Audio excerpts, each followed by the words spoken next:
Hi, my name is Cheran Ruben and I'm from West Coast Family Chiropractic. I'm here to talk about chiropractic adjustments before sport.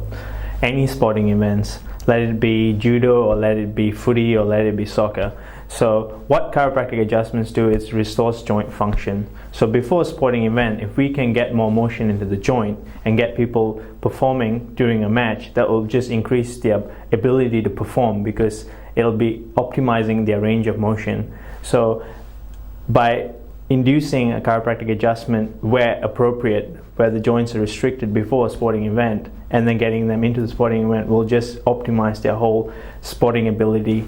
Thank you. I hope that information helps you. My name is Cheran Ruben from West Coast Family Chiropractic.